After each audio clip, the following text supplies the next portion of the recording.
তো এই ঘটনাটা ঘটে একটা কোরিয়ান ছেলের সাথে, যে তার বন্ধুর সাথে একটা অ্যাপার্টমেন্টে থাকতো। তো একদিন রাতে সে একা ছিল এবং রাত 2টোয় তার ঘুম ভেঙে যায়। সে কিচেনে পানি খেতে গিয়ে দেখে ফ্রিজের লাইট জ্বলছে না এবং পুরো অ্যাপার্টমেন্ট অস্বাভাবিকভাবে নিস্তব্ধ। হঠাৎ করে তার চোখ পড়লো টিভির সামনে সোফায় একজন মেয়ে বসে আছে, সাদা জামা পরা এবং চুল দিয়ে টপ টপ করে পানি পড়ছে। সে ওই জিনিসটাকে দেখা মাত্রই ভয়ে ফ্রিজ হয়ে যায়। ঠিক সেই মুহূর্তেই ওই জিনিসটা তার মাথা তুলতে শুরু করে, যার চেহারা ছিল দানবের মতো, এবং সেই ছেলেটা সেখানে অজ্ঞান হয়ে যায়। এবং পরদিন সকালে উঠে সে অবাক হয়ে দেখে সোফা এখনও ভিজা। তো আজকে আমি ড্র করতেছি শাকচুন্নিকে, যাকে আমরা কম বেশি সবাই চিনি। এটা অনেক ফেমাস একটা বাংলাদেশি আরবান লেজেন্ড। তবে তোমরা কি জানো শাকচুন্নি আসলেই এক্সিস্ট করে? এই অশরীরীটা বেশিরভাগ ক্ষেত্রে শেওড়া গাছ, বট গাছ এবং তেঁতুল গাছে বসবাস করে থাকে। শাকচুন্নির নজর থাকে বেশিরভাগ ক্ষেত্রে নতুন বউদের উপর। এছাড়া সে হ্যান্ডসাম বা গুড লুকিং ছেলেদের প্রতি আকৃষ্ট হয় এবং তাদের উপর ভর করে। তবে আজকে আমি শাকচুন্নিকে এঁকেছি অনেকটা কিউট টাইপের করে। তো আজকের এই পেন্টিংটা কেমন হয়েছে এটা কমেন্ট করে জানাও এবং ভিডিওটিতে একটি লাইক দিতে ভুলো না।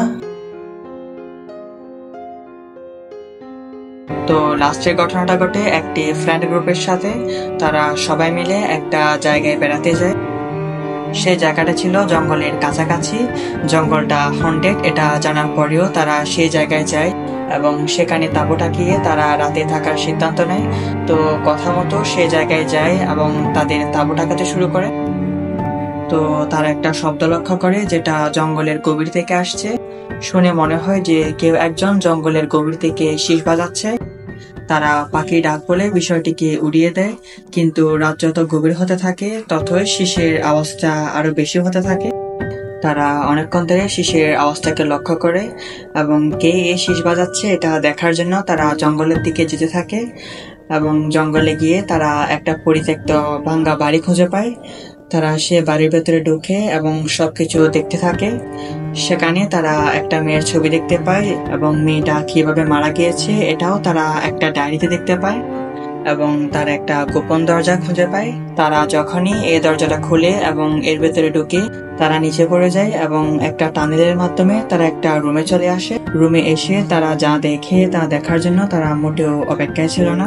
তারা সেই মেয়েটাকে দেখে যার সম্বন্ধে তারা কিছুক্ষণ আগেই পড়েছিল, কিন্তু সেই মেয়েটি তো অনেক বছর আগেই মারা গিয়েছিল। তাহলে এটা কে? এসব দেখে তারা স্তব্ধ হয়ে যায় এবং অনেক বেশি ভয় পেয়ে যায়। এবং তারা কিছু বলার আগে মেয়েটি তাদেরকে সেই জায়গা থেকে চলে যেতে বলে। মেয়েটা তাদেরকে পথ দেখিয়ে দেয় কোন দিক দিয়ে যেতে হবে। তারা মেয়েটার বলা পথ ফলো করে বেরিয়ে যায় এবং আশ্চর্যভাবে তারা সেই জায়গায় গিয়ে পৌঁছায় যেখানে তারা তাঁবু টেকেছিল। সেদিনের রাত কোনো মতে কাটিয়ে তারা পরদিন বাড়িতে চলে যায়। তো ঘটনাটা এতটুকুই। আশা করি তোমার ঘটনাগুলো ভালো লেগেছে। ভিডিওটি যদি তোমার ভালো লেগে থাকে তাহলে ভিডিওটিতে অবশ্যই একটা লাইক করতে ভুলবা না এবং চ্যানেলটিকে সাবস্ক্রাইব করে রাখো যদি এই ধরনের ভিডিও আরো দেখতে চাও। এবং ড্রয়িংটা কেমন হয়েছে এটা আমাকে কমেন্ট করে জানাও।